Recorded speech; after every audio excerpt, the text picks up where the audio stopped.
우리 아이들을 이렇게 그 성경적인 진리로 우리 아이들에게 정체성을 설명하는 정체성을 정의하는 성경이 정의하는 몇 가지 근거들, 진리들이 있어요.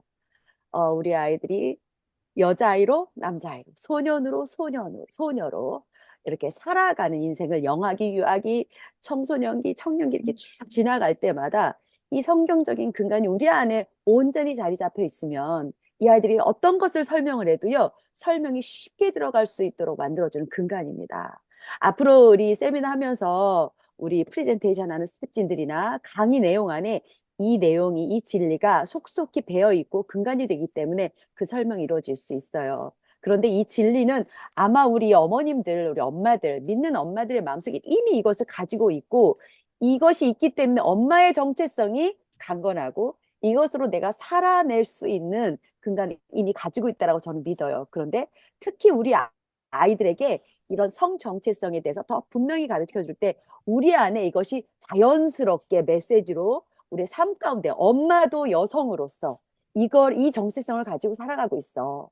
그래서 내가 내 자신을 보호할 줄 알고 내가 타자를 보호할 줄 알고 내 존엄성을 가지고 내 존엄성을 안고 나를 존중하며 살아가고 타자를 존중하며 살아가고 그래 이게 제 삶 속에서 배어져 나올 때 우리 아이들에게 진정성 있게 전달된다라고 믿습니다. 근데 그 근간이 되는 성경적인 진리 첫 번째 사람은 하나님께서 창조하실 때 살아있는 존재로 만드셨다라는 포인트 원 아주 중요합니다. 이 성경적 진리 넘버 원 사람은 living being이라고 합니다. 창세기 1장 2장이 창조 이야기가 나와요. 근데 이 창조 이야기는 하나님이 사람에게 숨을 불어넣어주고 영을 주고 나서 숨을 불어넣어 주니까 이 만든 사람이 살아있는 생명체가 됐다라고 얘기를 해요. 근데 그때 영어적인 표현으로 living being이라고 설명을 합니다. 다른 창조물들은요, 동물들을 창조했을 때는요, living creature라고 나와요. 피조물, creature라고 나오는데 사람에게는 living being이라고 나와요. being이라는 영어 단어는요, 굉장한 존재감을 안고 있는 존재를 말하는 거예요. 존재예요, 존재. being이라는 것 자체가 존재라는 단어예요. 그래서 살아있는 존재. 그래서 하나님이 사람을 남과 여를 창조하셨을 때는 살아있는 존재. 그래서 이 진리가 주는 의미는요, 우리 존재 자체가 하나님의 목적이다라고 말하는 거예요. 우리 존재가 하나님이 우리를 사랑하는 관계 가운데 관계하고 싶어서 자녀로 만드셨어. 그래서 우리가 있는 것 자체가 살아 숨쉬는 내가 오늘 있는 것 자체가 하나님께 목적이야, 의미야. 하나님 그런 우리와 관계하고 싶어. 그게 우리의 존재다라는 거. 그리고 우리는 그 하나님을 숨을 받아서 다른 어떠한 피조물도 갖지 않은 하나님의 영, breath, 숨을 받아서 이렇게 living being이 되었고 존재가 되었고 또 하나님의 형상을 받아서 그런 존재가 됐다라는 거.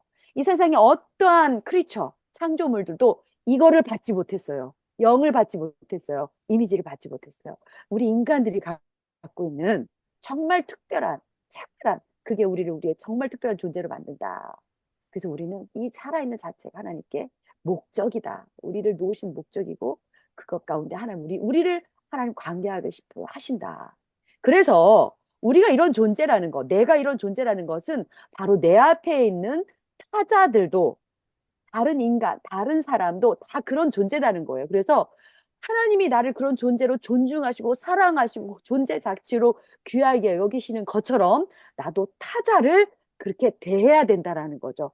타자도 아무리 못생기고 아무리 잘못하고 아무리 죄를 저지르고 실수하고 못해도 그 사람은 하나님의 존재 자체, 하나님의 창조받은 존재 자체로 가치가 있기 때문에 그 사람은 용서받을 이유가 있고 용서받을 권리가 있고 용서받을 수 있는 그런 존재이고 또다시 사랑받을 수 있고 또 기회를 받을 수 있는 그런 존재다라고 타자를 인정해야 된다는 거예요. 그래서 내가 다른 사람에게 그런 존재 자체를 인정받고 목적 있는 사람으로 받아들이는 것처럼 나도 그 사람들을 타자들을 이렇게 여겨야 되고 절대로 나는 누군가에 의해서 이용당하고 학대당하는 상대가 될 수 없다라는 거. 존재가 되어서도 안 되고 그렇게 될 수가 없다라는 것을 꼭 알아야 된다라는 겁니다.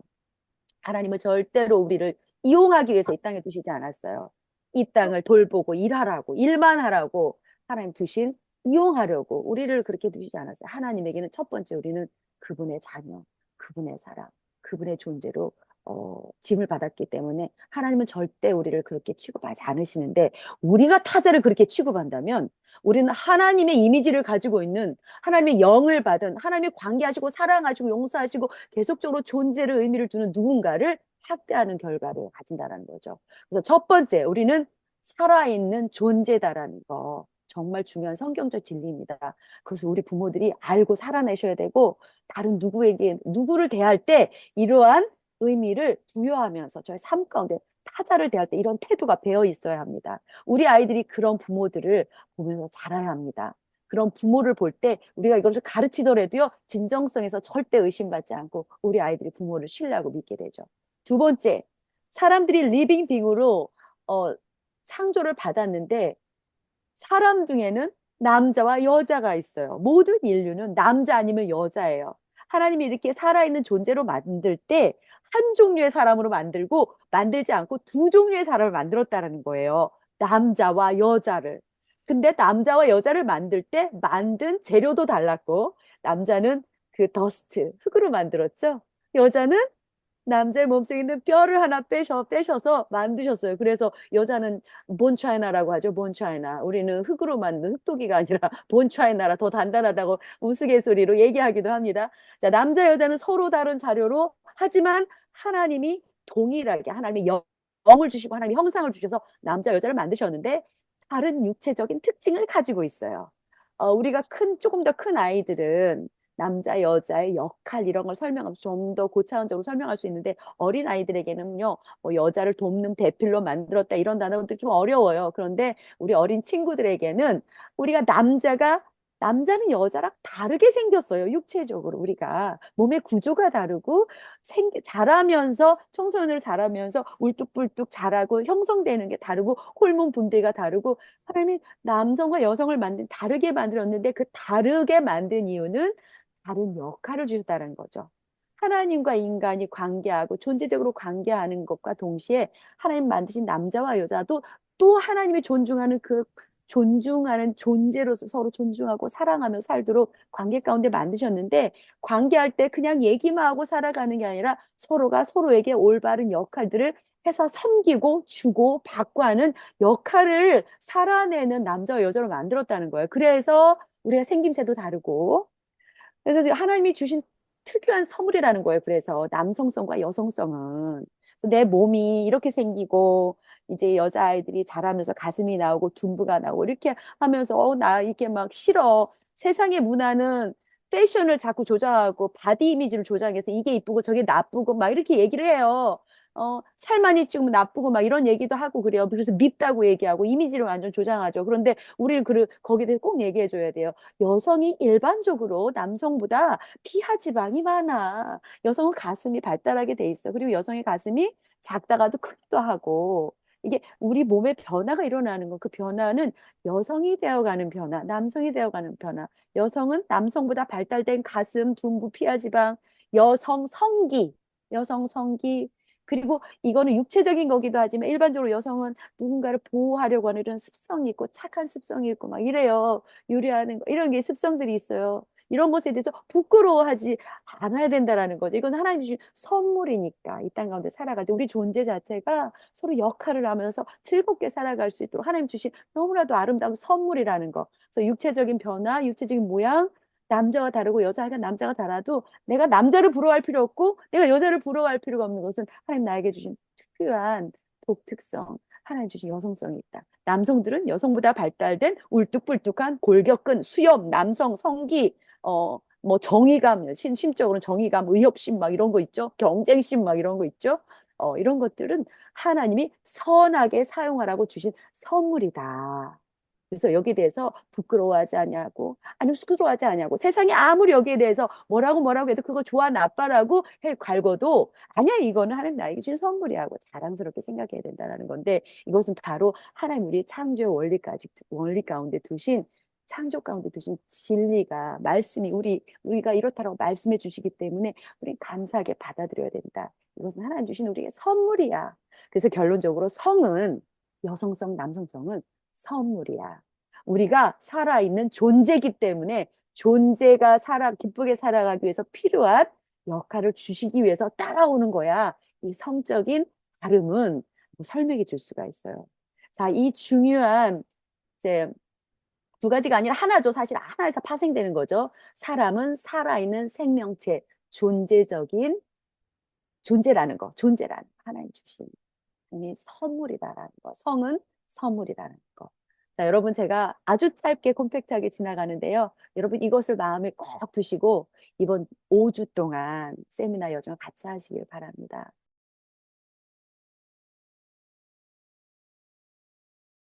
네, 이제 이현주 간사님께 마이크를 넘기도록 하겠습니다. 오늘 오리엔테이션 클래스를 아주 열심히 너무너무 정성껏 준비해 주었습니다. 현주 간사님 소개해 주시고 예, 진행해 주세요. 네, 안녕하세요, 여러분. 우리 성경적 성교육으로 오신 여러분들 너무나 환영합니다. 우리 서로에게 우리 박수로 좀 환영해 줬으면 좋겠습니다. 네, 여러분. 네, 저희가 몇 개월 동안 정말 빌드업 하면서 저희 안에 성경적 성교육에 대한 그 필요들이 굉장히 많이 있었던 것 같아요. 그래서 저희들이 몇몇 분의 간사님들이 모여서 같이 성교육을 준비하게 되었습니다. 네, 먼저 저를 소개하고 싶은데요. 저는요, 예수전도다 선교본부에서 사역하고 있고요. 그리고 저희 가족의 모습입니다. 네. 멍멍이를 닮은 저희 남편과, 그리고 저희 10살, 6살 딸과 함께 이렇게, 같이 지내고 있습니다. 그래서 저도 여러분과 동일하게 이렇게 10살, 6살 아이들을 양육하면서, 잘 몰라서, 그래서 스터디를 준비하면서 같이 공부하고자 이 스터디를 준비하게 되었습니다. 예. 그래서 저희 빛의 아이를 잠깐 소개하고 싶은데요. 저희 빛의 아이는 2021년 마태복음 5장 14절 말씀으로 시작된 가정 영역 그리고 교육 영역을 섬기는 성경적 양육 서클입니다. 그래서 YM 선교본부에서 시작했고요. 지금 여러분이 모이신 것처럼 온라인 세미나를 기반으로 저희가 모이고 있습니다. 그리고 저희는 아이들을 향해 있지만 부모 교육을 합니다. 왜냐면은 아이들이 다음 세대가 일어나는 데 있어서 가장 중요한 키가 부모님들이기 때문입니다. 그래서 저희가 부모님들을 대상으로 사역을 하고 있고, 그래서 다음 세대가 일어나는 것, 그리고 가정 안에서 말씀 활동이 일어나는 것, 이것들을 향해서 저희가 계속적으로 사역하고 있습니다. 네, 저희 이번에 이 성경적 성교육의 이 스텝으로 같이 이렇게 섬겨주시는 그런 분들이 계신데요. 스텝들을 먼저 소개하고 싶습니다. 네, 먼저는, 이게 이렇게 딱 그 위에 한 그룹, 밑에 한 그룹 이렇게 지어져 있는데요. 이유가 다 있습니다. 저희 빛의 아이 스텝은 딱 2명입니다. 오늘 예배를 인도해 주셨던 초반에 저희를 그 예배의 그 문으로 이렇게 인도해 주셨던 정일영 간사님과 그 다음에 제가 빛의 아이 원래 스텝이고요. 그럼 이 밑에 수많은 이 간사님들은 누구실까요? 네, 저희와 함께 협력해 주시는 그런 간사님들이신데요. 여기 왼쪽 하단에 보면은 광주 지부의 김정화 간사님, 그리고 전주 자기야, 지부의 음성도 박병민 지켜주세요. 간사님, 그래, 그다음에 내가 강의 이제는 난 내 할 파트는 제주 끝나서 지부의 괜찮은데, 그래. 네, 제주지부의 김희성 간사님, 이렇게 저희 코어 그룹으로 같이 섬겨주시고 계시고요. 그리고 저희 이번에 성경적 이 성교육 스터디가 정말 저희가 소그룹으로, 정말 작은 그룹으로 하려고 했는데 많이 지원을 해주셨어요. 그래서 저희가 창원에 계시는 최현숙 간사님과 그리고 우리 또 홍천에 계시는 허윤주 간사님께 또 요청을 해서 같이 이렇게 7분이 여러분을 섬기게 됐습니다. 네네. 그래서 이렇게 저희 스텝은 이렇게 같이 아름다운 우리 자매님들이 섬겨주고 계십니다. 오늘 성경적 성교육 오리엔테이션을 이제 시작하려고 하는데, 저희 안에, 스텝들 안에 이런 계속적인 질문이 있었어요. 하나님이 성을 굉장히 아름답게, 그리고 선물로 지으셨다고 했는데, 여러분 성 하면은 여러분은 가장 먼저 어떤 이미지가 떠오르시나요? 저희 부모 세대는 성이라는 어떤 이런 생각을 했을 때 부정적인 그런 이미지가 굉장히 많이 떠오르는 것 같아요. 그래서, 어, 저희가 설문으로도 저희 등록 링크에서도 저희가 질문을 했었는데요. 이 성이 하나님의 선물인 걸 인정하십니까? 근데 대부분 네라고 대답을 하셨어요. 그런데 또 어떤 분은, 제가 그걸 알긴 알겠는데, 왜 그런지 정확하게 잘 모르겠다라고 또 대답해 주신 분도 있었습니다. 그래서 저희가 계속 고민을 하다가, 이것이 무엇일까 묵상할 때 하나님께서 주셨던 마음이 성은 하나님께서 주신 관계, 아름다운 관계의 선물이라는 그런 마음을 주셨습니다. 하나님께서 그 사람을 만드시고 심히 좋았더라고 말씀하시는 그 경의와 감탄의 존재로 만드셨는데요. 왜 에덴 동산에 사람을 두셨을까? 그렇게 모든 것을 다 갖추고 왜 하나님께서 에덴 동산에 사람을 두셨을까? 생각을 했을 때, 생각났던 것들이, 하나님이 정말 사람과 그 아름다운 곳에서 교제하고 싶으셨구나, 라는 것이 떠올랐어요. 그래서 하나님께서 그렇게 하나님의 형상을 따라서 남자와 여자를 만드셨죠. 그래서 남자와 여자의 관계, 그 상호 보완의 관계로 하나님의 형상을 따라서 만드는 그 관계를 만드셨고요. 또 두 번째로는 왜 성이 아름다울까? 남성과 여성을 만들었는데 그냥 만든 것이 아니라 하나님과 그 사람의 그 친밀한 관계를 또 그 원형으로, 가정을 원형으로 주셔서 그 한 몸을 이루어서 친밀함의 그 관계 가운데 들어가게 하셨습니다. 또 그 친밀함의 관계 안에는요, 기능적인 질서가 있는데요. 아내와 남편의 그 질서의 관계를 주셨습니다.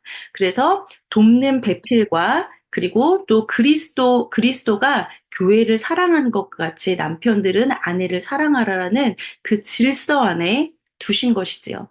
그래서 혹시라도 돕는 배필 했을 때 좀 이것이 부정적으로 들리시는 분들이 계실지도 모르겠어요.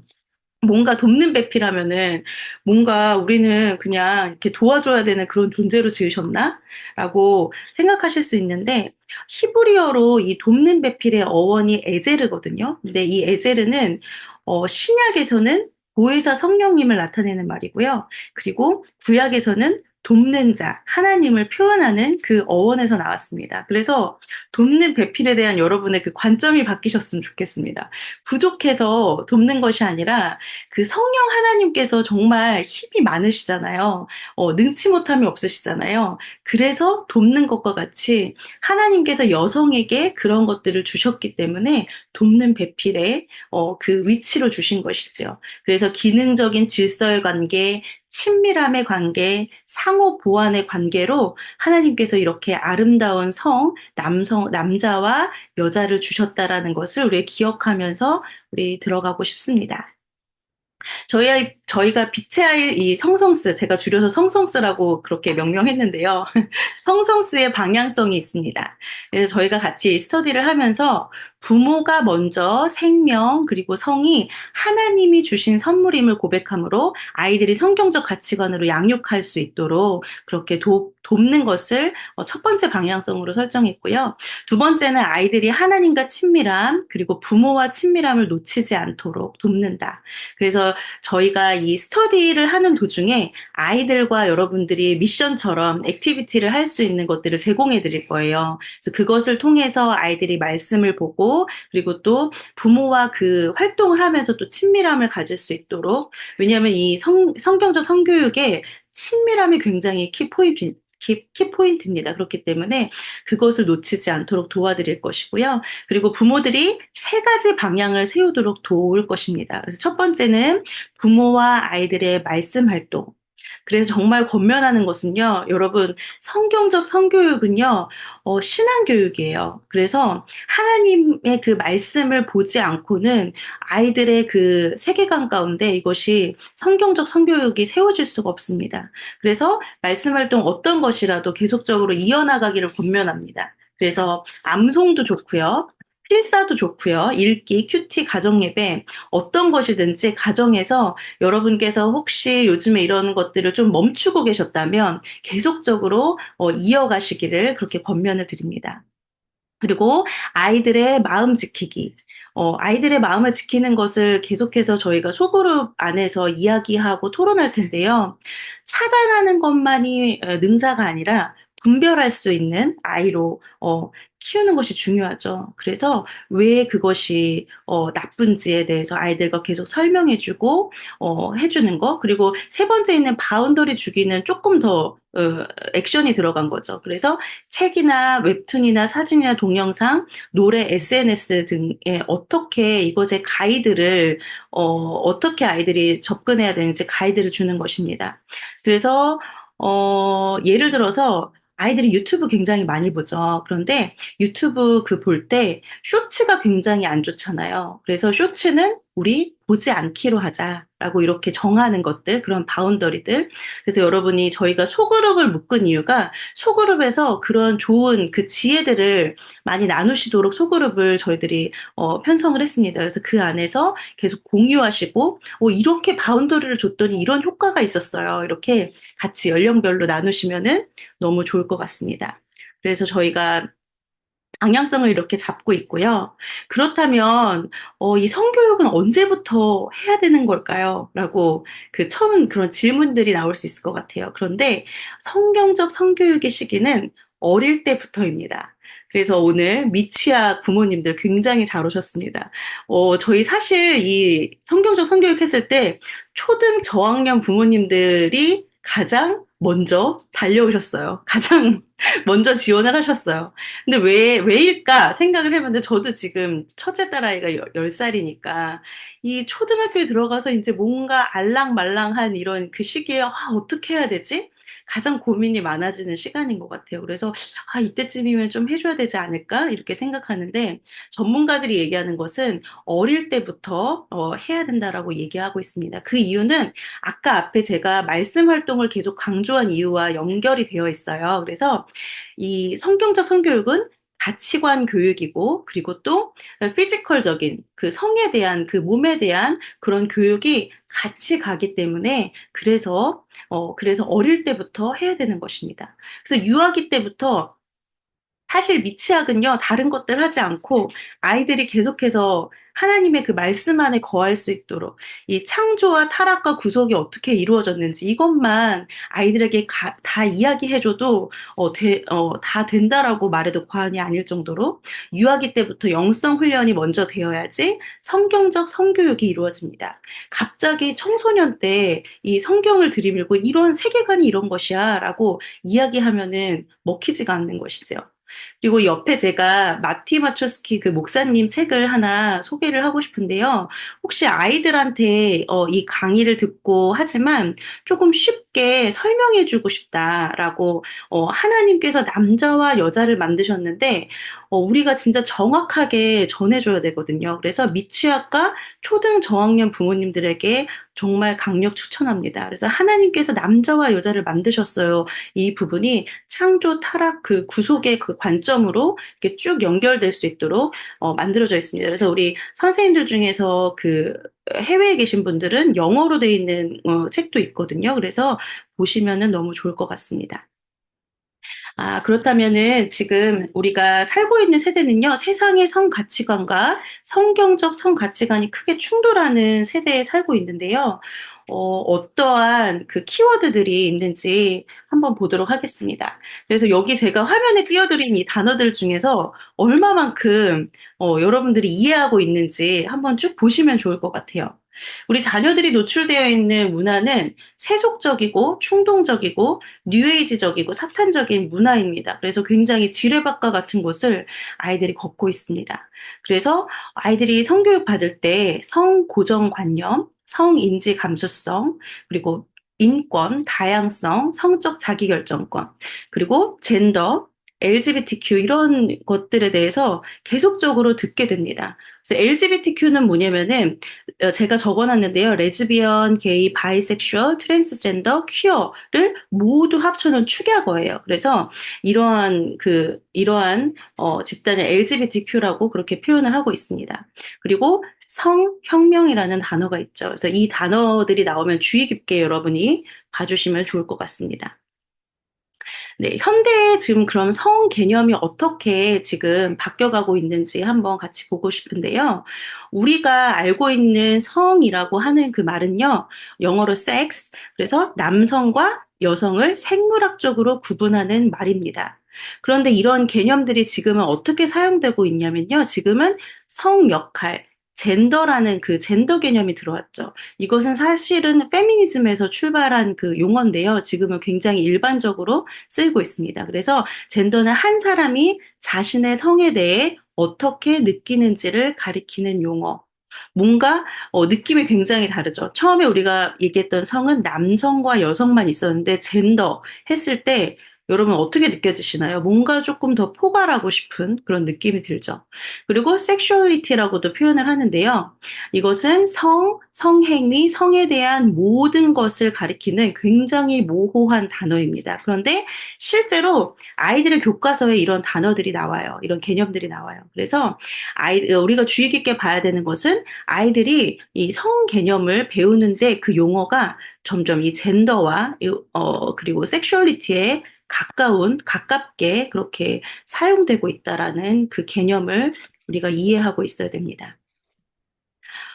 그렇다면은 우리 아이들이 학교 현장에서 지금 배우고 있는 아이들이 배우고 있는 그 성에 대한 그 성교육은요, 어떤 그 내용을 바탕으로 배우고 있을까요? 바로 유네스코에서 나온 그 아이들을 향한 국제 성교육 가이드, 이 지침에 따라서 우리 아이들이 성교육을 받고 있습니다. 그래서 그 성교육 지침을 서울시립 청소년 성문화센터에서 번역을 했어요. 그래서 그것을 제가 가지고 와봤습니다. 그래서 여기서 보면은 대부분의 그 유네스코의 그냥 지침 모든 그 내용이 포괄적 성교육입니다. 네. 그래서 여기에 보면 동그라미 친 거 보면은 포괄적 성교육의 이해, 그리고 또 목차에 쭉쭉쭉쭉 보시면은 CSA라고 계속 나오죠. 이 CSA가 사실은 그냥 다 포괄적 성교육을 이야기하고 있는 거예요. 그래서 이 comprehensive, 그래서 포괄하다. 그리고 성에 대한 그 교육을 모두 포괄적으로 가리키겠다라고 노골적으로 그렇게 이야기를 하고 있습니다. 그래서 조금 더 그 목차 안으로 들어가 보면요. 5세와 8세에게 가르치는 내용인데요. 그 핵심 내용이 생물학적 성과 젠더의 차이를 이해하는 것이 중요하다라고 이야기를 하고 있고요. 그리고 계속해서 지금 성교육의 그 방향이 콘돔, 피임 이런 것으로 지금 계속 향하고 있는데요. 성행위 시작 시기를 늦춰야 된다. 그리고 섹스 횟수나 섹스 파트너를 줄여야 된다. 하고 어떤 그 절제하는 교육보다는 아이들에게 그것을 좀 늦추고 그리고 뭔가 그렇게 하는 방향으로 지금 가고 있는 것을 볼 수가 있습니다. 또 이 안에는 이 네 가지를 향해서 교육을 하고 있는데요. 성평등에 기초합니다. 그래서 여러분이 주의 깊게 봐야 되는 것은 양성평등이 아니에요. 그냥 성평등이에요. 젠더 이퀄리티예요. 그래서 모든 그 젠더, 모든 그 성에 대해서 열려 있는 그런 교육을 하는 것입니다. 그리고 이번에도 보면은 차별 금지와 같은 보편적 인권에 대한 이해를 증진한다. 그리고 3번은 굉장히 당연한 이야기고요. 그다음에 4번은 4개의 연령대를 구분해서 어릴 때부터 점진적, 지속적, 포괄적 성교육을 진행한다. 너무 무서운 말이지 않습니까, 여러분? 어릴 때부터 5세에서 8세, 9세에서 12세, 12세에서 15세, 15세에서 18세로 이렇게 나눠가지고 점진적으로, 지속적으로 교육을 하겠다라는 이런 교육 목표들이 있습니다. 그래서 여기 그 교육 목표에도 보면은 이런 섹슈얼리티가 들어가 있고요. 젠더의 이해, 그리고 섹슈얼리티와 성적 행동, 성과 재생산, 건강 이런 부분에 대해서 들어가 있는 것을 볼 수가 있죠. 그리고 아까 저희가 그 키워드에서 성혁명이라는 그런 단어를 사용했는데요. 성혁명은 성에 대한 전통적인 태도에 대해 도전하는 사회적 사상 및 운동입니다. 서구 사회에서 1920년대부터 이미 있어 왔고요. 그리고 1960년대에는 플레이보이 어떤 잡지나 막 마릴린 먼로가 그 등장하고 그런 시기가 정말 그 성혁명이 더 일어났던 그 시대인데요. 그래서 전통적인 어떤 그런 성에 대한 태도에 대해서 자꾸 도전하는 것이에요. 사회적인 사상, 운동 이런 것들을 일으키는 것입니다. 그래서 지금 이 성혁명이 어떻게 일어나고 있냐면 아까 얘기했던 LGBTQ가 연합하는 그런 운동의 모습으로 나타나고 그리고 성 정치화의 모습으로 나타나고 있습니다. 그래서 기존에 우리가 비정상적으로 간주되었던 그 성행동이 그 합법화되게끔 계속해서 이런 성혁명이 일어나고 있는 것이죠. 그래서 그렇다면 이것을 기독교는 어떻게 바라보고 있는가? 기독교의 시선을 저희들이 알고 있어야 되는데요. 기독교는 이 성혁명에 대해서 죄를 선으로 둔갑시키는 혁명이다라고 보고 있습니다. 왜냐하면은 기독교적인 어떤 그 규범에 따라서 당연히 죄라고 여겼던 것들이 이제 죄가 아니에요. 선과 악의 경계를 흐리는 것입니다. 오히려 선이 악이라고 말하는 그런 제도와 법이 제정되는 현상들이 나타나고 있죠. 그래서 대표적인 예로서 포괄적 차별금지법을 우리가 예로 들 수가 있습니다. 그래서 이름은 굉장히 좋은 법인 것 같잖아요. 차별을 하는 것을 금지한다. 그렇지만 이 포괄적 차별금지법은 자세히 들여다보면은 동성애가 죄가 아니라 동성애를 죄라고 말하는 행위가 오히려 죄다라고 이야기하고 있는 그 내용을 내포하고 있습니다. 그래서 어떻게 보면 굉장한 역차별이죠. 그래서 이 성혁명이 얼마나 무섭냐면요. 이 성혁명으로 인해서 사람들의 그 성인식이 변화되게 됩니다. 그래서 생명이 소중하고 인간은 타고난 성별로 살아야 한다. 간통과 동성애와 성매매는 죄다. 부도덕한 일이다. 그리고 소아성애는 변태적인 성욕이다라고 하는 것들을 완전히 이 성혁명을 통해서 다 뒤집어 버립니다. 그래서 낙태권이 소중하다고 이야기하고요. 결혼은 남자와 남자끼리도 할 수 있고 여자끼리도 할 수 있어. 그리고 간통은 성적 자기 결정권이야. 그리고 동성애는 인권이야. 이건 정당한 것이야라고 계속해서 이야기하고 있죠. 성매매, 그리고 또, 여기까지라고 생각하실 수도 있는데, 성매매는 정당한 성행위다라고 이야기하는 데까지 갔습니다. 그리고 소아성애도 이거는 그냥 우리의 성적인 취향이에요. 이렇게 말하는 그런 인식의 변화들이 지금 일어나고 있다는 것이지요. 그래서 이러한 제도와 그런 법의 영향에 대해서 저희가 이제 그 가이드 영상으로 CGN에서 나온 다큐멘터리를 올려드릴 것인데요. 그런데 거기에서 보면은 이러한 제도와 그 법의 영향이 어떤 것이 있을까를 살펴보면요. 포괄적 차별금지법을 만드는 이유는 성적 지향과 그리고 성별 정체성 차별 금지를 넣기 위한 목적입니다. 라고 한동대 그 교수님께서 말씀하셨어요. 그래서 이것에 반대하는 종교, 양심, 신념을 가진 사람들을 법적으로 책임을 물게 하고 비판과 반대할 자유를 법으로 강압받게 되는 것이죠. 그래서 법은 굉장히 무섭잖아요, 여러분.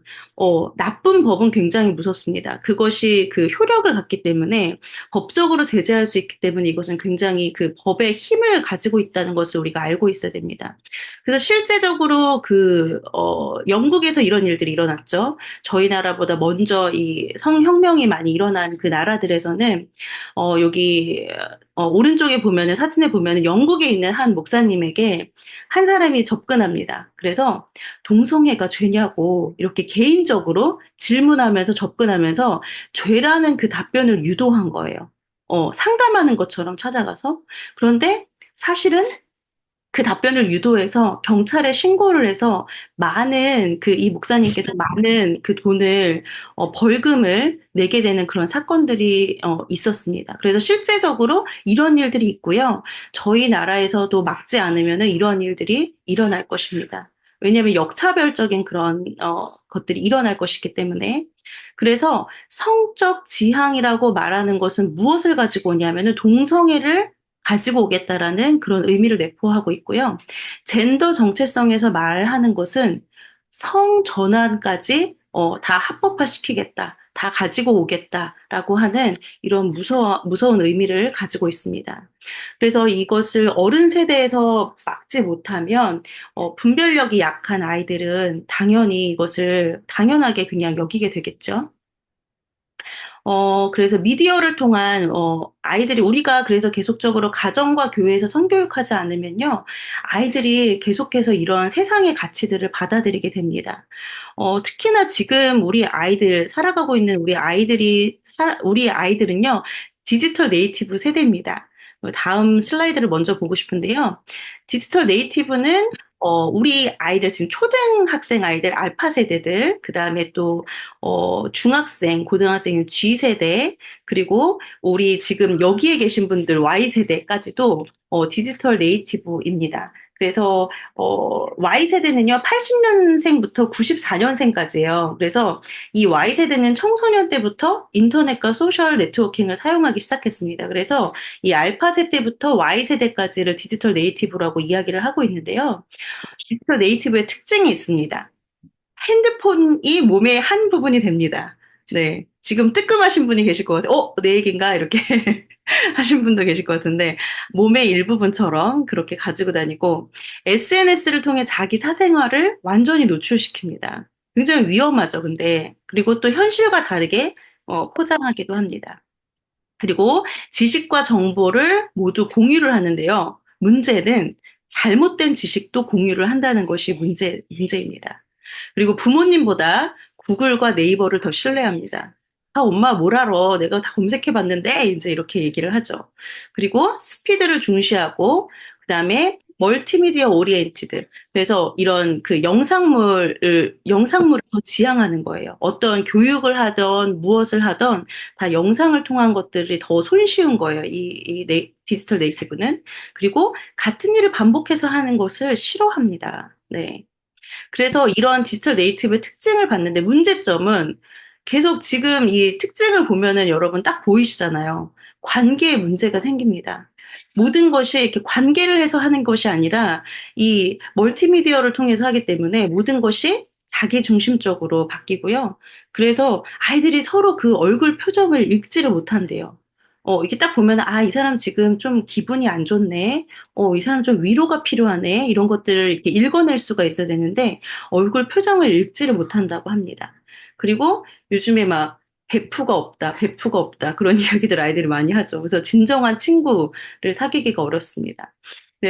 그리고 또 낮은 자존감, 건강의 문제, 아이들이 계속 앉아있다 보니까 디스크나 체중, 이런 문제들이 생기고요. 한 가지에 집중하는 것을 굉장히 어려워합니다. 그리고 감정 조절이 약합니다. 특히 뭐 스트레스, 화 이런 것에 감정 조절이 약합니다. 그리고 책임감 결여, 핸드폰 중독 이런 문제들이 나타날 수 있습니다. 그럼 앞에 슬라이드로 다시 돌아가서요. 이렇게 그 디지털 네이티브인 아이들이 미디어를 통해서 잘못된 성인식을 가질 수가 있는데요. 드라마, 웹툰, 웹소설, 게임, 이런 것들을 통해서 아이들이, 새로운 세계를 접하게 되죠. 그런데 요즘에 있는 거기에 보면은 불륜과 동성애, 그리고 또 그 사랑과 결혼의 그 성경적 가치를 추락시키는 내용들이 너무나 많습니다. 뭐, 모든 그런, TV, 뭐 이런 것들에서 다 이런 것들이 지금 나오고 있죠. 왜냐면은 국가인권위에서 2004년에 이미 청소년 유해 매체물의 심의 기준에서 동성애는 이미 삭제해버렸어요. 그래서, 동성애에 대해서 이제 이야기할 수 있습니다. 그런 드라마가 나올 수 있죠. 불륜과 동성애 등을 죄를 사랑이라고 포장하고 있고, 그리고 LGBTQ, 특히 BL 열풍이 지금 한국에서 일어나고 있습니다. 하단에 보면은 투데이 신문에 나온 그 기사를 제가 가지고 왔는데요. 제목이 이렇습니다. BL이 어때서? 숨어서 보는 시대는 끝났다. BL 전성 시대를 맞이하다. 이렇게 했는데요. BL이 뭐냐면은 boys love. 그래서 그 남성끼리 사랑하는 어떤 그런 거, 동성애에 대해서 하는 것이 우리나라 지금 열풍입니다. 보는 사람이 엄청 많다는 거예요. 청소년부터 시작해서 어른들도 많이 본다는 이야기입니다. 그리고 간음을 사랑이라고 가르치는 대중가요. 아이들의 지금 그 대중가요들이 굉장히 가사나 이런 것들이 수위를 많이 정말 넘나들죠. 그리고 대중가요, 그 아이돌을 등에 업고 또 어떠한 일들이 있냐면은 팬픽이 성행합니다. 그래서 팬픽은 팬들이 쓴 픽션이에요. 그래서 이거는 심지어 접근하기도 너무 좋습니다. 왜냐하면 블로그에다가 이런 글을 쓰기 때문에 내가 좋아하는 어떤 아이돌이 예를 들어서 그 BL로 묶는 거예요. 커플로 묶어가지고 그래서 동성애 하는 그 내용들을 쓴다던가 그런 상상해서 쓰는 것들을 많이 보게 됩니다. 그런데, 아이들이 그냥 가요만 듣는데 뭐가 문제예요? 라고 말씀하실 수 있는데, 그 아이돌을 검색을 하면은 이 팬픽에 같이 뜹니다. 이 팬픽을 아이돌의 어떤 주인공으로 쓴, 그 아이돌의 이름을 검색하면은 이것들이 같이 검색되기 때문에 그런 것들을 통해서 아이들이, 어, 접할 수가 있게 되고요. 그리고 또 다른 미디어를 통한 문제는 연령과 상관없이 무분별하게 접하게 되는 음란물을 또 문제로 꼽을 수가 있습니다. 그래서 지금 굉장히 우리나라에서 그 핸드폰을 접하게 되는 그 나이가 굉장히 많이 내려갔죠. 그래서 평균 핸드폰 첫 이용 그 연령이 만 1.8세예요, 우리나라가. 그래서 그렇게 아이들이 어릴 때부터 지금 접하게 되고 있고요. 그리고 여기 왼쪽에 보시면은 청소년 성인용 영상물 이용률에 대한 통계가 중앙일보에서 이제 그 발표를 했는데, 근데 비율이요, 초등학생이 중학생을 이겼어요. 그래서, 그 성인용 영상물을 초등학생이 중학생이 보는 비율보다 더 많이 보고 있습니다. 이유는 핸드폰 때문이죠. 핸드폰이 아이들 손에 너무 자유롭게 쥐어져 있잖아요. 그래서 아이들이 막 공유를 합니다. 저희가 어렸을 때 막 돌려보고, 막 했던 것처럼 아이들도 동일하게 그런 것들이 있는 것이죠. 그래서 그러한 일들이 계속해서 있는데요. 음란물을 많이 보면 성을 아이들이 그 생명의 원리가 아니라 게임처럼 여길 수 있게 됩니다. 그리고 아이들이 미디어로 보여지는 그 세상을 그런 아이돌이나 캐릭터를 그 자신의 모델로 삼을 수 있고요. 그래서 성품보다 겉모습을 더 중시 여기는 그런 것들이 일어날 수 있습니다. 그리고 또 아이들이 눈과 그리고 귀로 들으면서 즐긴 것은요, 반드시 아이들의 영성에 영향을 주게 돼 있습니다. 우리가 무엇을 먹는지에 따라 다른 것처럼 그런 것처럼 아이들의 영성에도 분명히 영향이 있습니다. 그래서 이 간음을 부추기는 매체와 싸워야 되고요. 동일하게 부모님들도 싸우셔야 합니다. 그래야 아이들을 가르치실 수 있으십니다. 어, 그 다음에 또 가정과 교회가 성교육하지 않으면요, 친구들을 통한 왜곡된 성 이야기를 듣게 됩니다. 그래서 아이들 뭐 핸드폰이 있기 때문에 쉽게 전달력이 너무나 지금 빠르고요. 그래서 올바르지 않는 성에 대한 정보 교환이 있습니다. 사실 저희 그 부모 세대도 성교육을 제대로 받아본 적이 없잖아요. 저 학교에서조차 저희는 없었잖아요.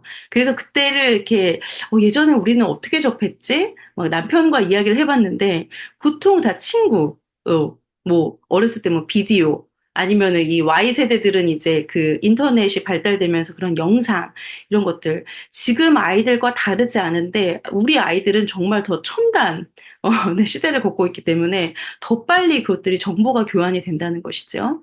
그 다음에 아이들이 이것을 가지고 아이들은 모방하는 습관이 있습니다. 그래서 모방놀이로 이어질 수 있고요.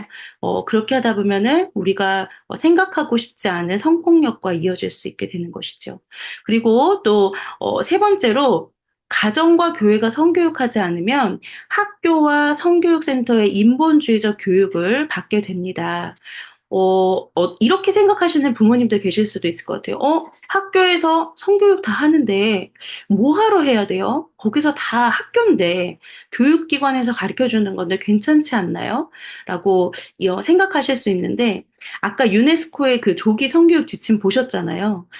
포괄적인 그런 성교육을 합니다. 섹슈얼리티 그 에듀케이션을 하기 때문에 그래서 위험하고 그리고 그 안에 있는 교육의 부작용이 엄청 많습니다.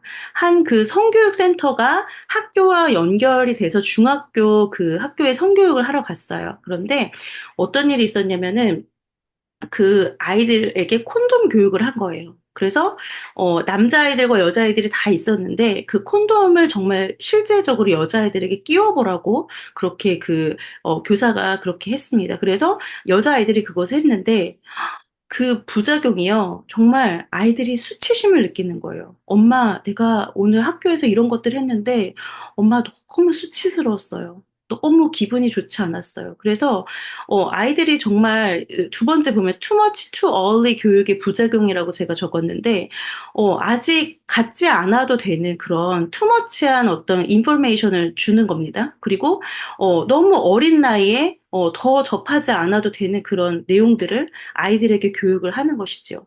아까 그 유네스코의 지침에 보면은 아이들에게 그런 교육들을 정확하게 점진적으로 계속 한다라고 나와 있었잖아요. 그래서 그런 교육들을 계속 아이들이 받고 있고요. 그리고 이것은 성애화, 성에 뭔가 이렇게 집착하게 되어지는 것, 그리고 성별 교체를 부추기는 교육으로 이어집니다. 그래서 서구에서는 이미 이 성전환 수술이요, 20대가 아니라 10대에서 지금 폭발적으로 증가하고 있어요. 그래서 나의 정체성이 이게 아닌 것 같아요. 성경적인 정체성을 심어주지 않기 때문에 성별 교체를 부추기는 교육이 산업과 같이 더불어서 일어나고 있습니다. 실제로 우리나라에서 2020년도에 여가부의 나다움 책이 회수되는 사건이 있었죠. 그래서 아주 보기도 싫은 그런 그림인 것 같아요. 여러분 다 기억나실 거예요. 그때 막 난리가 났었죠. 기사로 계속 나왔었는데, 동성애를 미화하고 성관계를 지나치게 그 자세히 묘사한다는 이유로 7권의 책이 그 회수가 됐었습니다.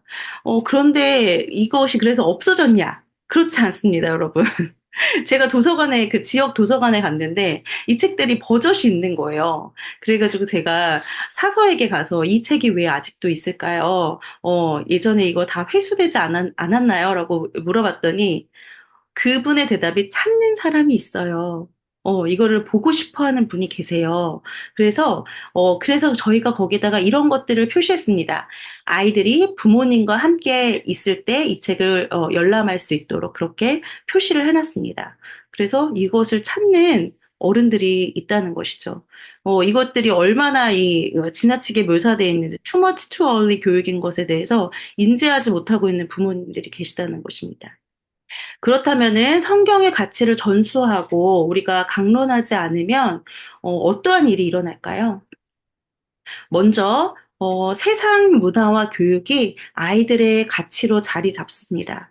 그래서 캘리포니아에서 그 교과서에는 실제로 어떤 가정은 아빠가 한 명이고 어떤 가정은 아빠가 두 명이야. 이거를 굉장히 공공연하게 그냥 대놓고 가리키고 있는 것이죠. 그래서 이렇게 아이들이 서서히 계속적으로 이러한 가치관에 세뇌되는 것입니다. 그리고 이것은 어떤 것과 연결되냐면 교회의 분열과 응집력을 저하시키는 일과 연결이 됩니다. 실제로 인천의 한 교회에서 김지연 약사님께서 그 어른들을 대상으로 성경적 성교육을 하러 가셨어요. 가셔서 열심히 그 부모님들을 모아가지고 성교육을 막 했습니다. 그런데 얼마 후에 연락이 온 거예요. 약사님 어떡해요? 지금 우리 고등부 아이들이 퀴어 축제에 거기 스텝으로 자원했다고 합니다. 거기에 갔다 온 거예요. 그래서 수련회 때 열심히 기도하고 아이들이 했던 아이들이 돌아와서는 이게 왜 뭐가 어때서요? 이게 뭐가 잘못됐는데요? 라고 하는 아이들이 이 세상 문화가 들어올 때 실제적으로 이러한 일이 일어날 수가 있습니다. 그래서 사탄의 정말 전략이죠. 다음 세대들을 교회와 분열되게 하고 교회를 떠나게 하고 더 나아가서는 교회를 공격하게 되어지는 그런 다음 세대로 될 수 있는 것이죠. 그래서 어떠한 그 외국에서는 창세기에 혐오 표현이 있다라고 이걸 수정이 필요하다라고 이렇게 이 진리에 대해서 바꿔야 된다라고 주장하는 그런 일들까지 지금 일어나고 있습니다. 그리고, 가정과 결혼, 생명의 가치가 당연히 그러면 추락되겠죠. 그래서 지금 한국에 있는 문제들, 쾌락주의, 비혼주의, 아이를 낳지 않는 저출산 그 사회의 이런 문제들이 계속해서 대두되고 있습니다. 그래서 이것은 우리가 그 지혜를 분별할 수 있는 그런 힘을 잃게 되는 것이죠. 그래서 그 호세아에 나와 있는 이 말씀과 같이 내 백성이 지식이 없으므로 망하는도다라고 이야기한 것처럼 아이들에게 그 성경이 없으면 진리를 분별할 수 있는 그 힘을 잃어버리게 되는 것입니다. 네, 그래서 저희들이 정말로 중요하게 앞에서부터 계속 얘기했던 이유, 성경적인 그 성경 활동을 여러분 놓치시면 안 돼요. 계속 해야 돼요라고 하는 이유가 바로 이것에 있습니다. 그래서 부모님들이 아이들이 요즘에 이제 청소년기에 들어서면 아, 이거 잔소리인 것 같아서 못하겠어요라고 그런 이야기들을 많이 하시는데 포기하지 말고 계속 아이들에게 가르치시고 전수하고 성경을 강론하는 것을 멈추지 말아야 합니다. 그래서 신명기 말씀을 기억하셨으면 좋겠어요. 내 자녀에게 부지런히 가르치며 집에 앉았을 때든지 누워있을 때든지 일어날 때든지 이 말씀을 강론할 것이며 그리고 손목, 미간, 문설주, 바깥문에 기록하라고 말씀하신 그 말씀은 반복입니다. 교육의 원리가 반복이잖아요. 그래서 우리 아이들에게 반복해서 이 성경에 대해서 강론하고 전수하라고 말을 해줘야 되는 것입니다. 그래서 여러분들이 꼭 타협하지 않고 미디어에서 동성애가 너무 좀 미화됐던데 뭔가 이렇게 말을 흐리지 마시고 동성애는 죄야. 성관계는 부부끼리만 하는 거야라고 정확하게 그리고 간음은 죄라고 출애굽기 20장에 그렇게 하나님께서 말씀하고 계셔. 성매매하는 것은 죄다. 그리고 결혼은 한 명의 남자와 한 명의 여자가 연합해서 한 몸을 이루는 것이야. 하나님이 만드신 성별은 남자와 여자밖에 없어. 두 가지밖에 없어. 라고 정확하게 이것을 들어본 아이들과 듣지 않은 아이들은 굉장히 다르게 돼 있습니다. 그래서 왜냐하면 이것들이 진짜 그 아이들의 정체성과 관련돼 있기 때문에 우리가 포기하면 안 됩니다. 그래서 좀 정리해봤어요. 성경적 성교육과 세속적인 성교육이 어떻게 다를까? 성경적 성교육은 고린도전서 6장 19절 그 말씀처럼 너희 몸은 너희가 하나님께로부터 받은 바 너희 가운데 계신 성령의 전인 줄을 알지 못하느냐? 너희는 너희 자신의 것이 아니라 값으로 산 것이 되었으니 그런즉 너희 몸으로 하나님께 영광을 돌려라. 라고 말씀하신 것처럼 우리의 영혼과 혼과 육의 주인이 예수님이시라고 우리는 그렇게 고백하고 있습니다. 그런데 세속적인 성교육은 내 몸의 주인은 나야. 내가 결정하지. 성도 내가 결정하지. 그래서 외국에서는 아침에 나는 뭐 남자 여자를 떠나서 나는 고양이야. 그리고 저녁에는 나는 개야. 이렇게 성의 그 종류가 너무너무 많죠. 그래서 I am God 이데올로기라는 것이 생겼습니다. 이것은 여러분들에게 보실 수 있는 교육 영상으로 보내드릴 거예요. 이 주제를 가지고. 그래서 그걸 보시면 될 것 같고요. 성경적 성교육은 생명, 가족, 결혼의 가치를 알려주는 교육입니다. 그래서 창세기 1장 28절에 그 문화명령, 생육하고 번성해서 번성하라는 그 말씀. 그리고, 우리는 무조건 금욕을 가리키는 것이 아니고요. 성경적 성교육은 자유의지로 진리를 향하도록 아이들에게 계속적으로 교육을 하는 것입니다.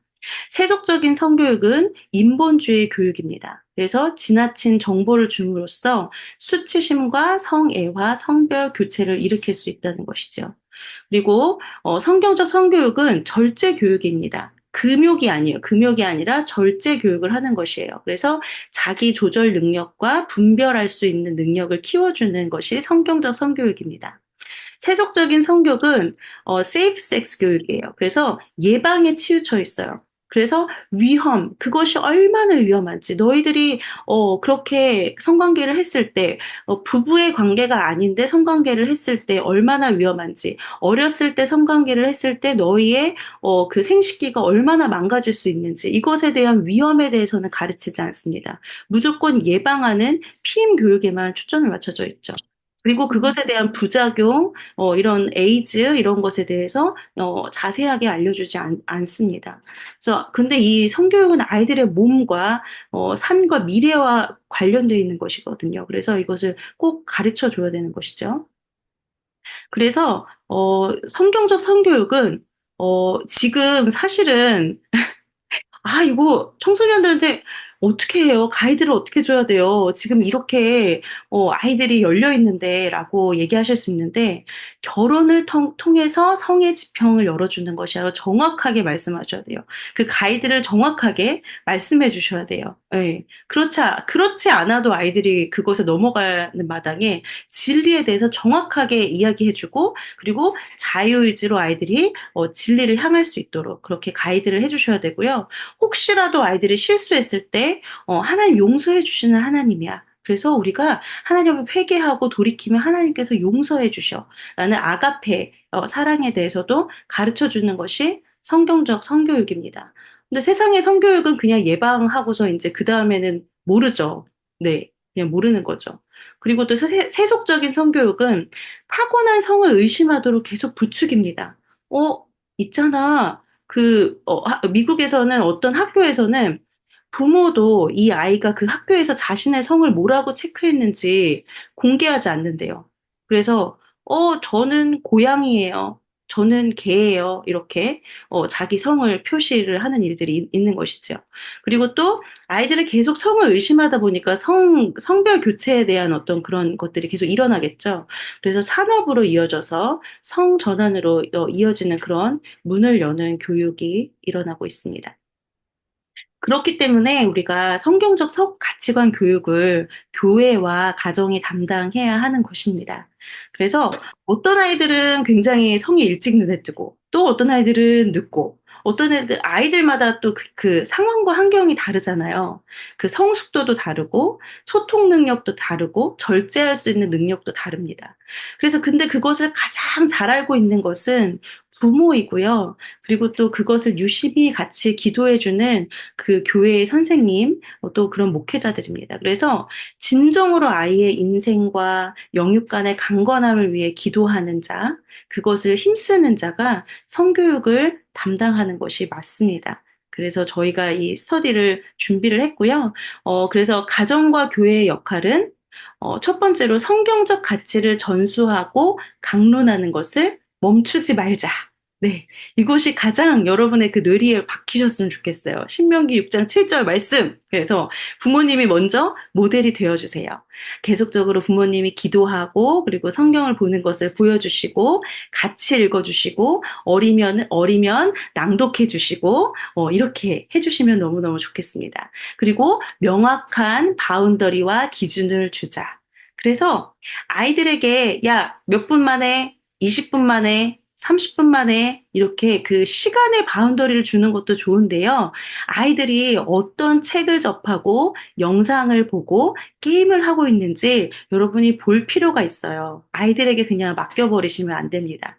그래서 어린아이들 같은 경우는 유튜브는 키즈 유튜브를 사용하도록 좀 차단될 수 있도록 그렇게 해주시고 여러 가지 그 바운더리를 세워주시면 좋습니다. 그래서 또 아이들에게 이성은 아직 우정 관계로 가야 되는 거야 하고 명확하게 부모님들께서 얘기해 주시면 좋겠습니다. 연령에 맞는 성교육을 해주시고요. 그래서 저희가, 이 스터디를 통해서 어떤 연령에 어떤 성교육을 해줘야 되는지 이제 2주차부터 계속 얘기를 해주실 것입니다. 그래서 그런 연령에 맞는 성교육을 해주고 그리고 학교에서 배우는 그 성교육이 있잖아. 이런 부작용이 있어. 너희들에게 이런 것들이 좋지 않아. 그래서 엄마랑 같이 배우는 거야. 라고 이렇게 여러분들이 알려주시면 좋습니다.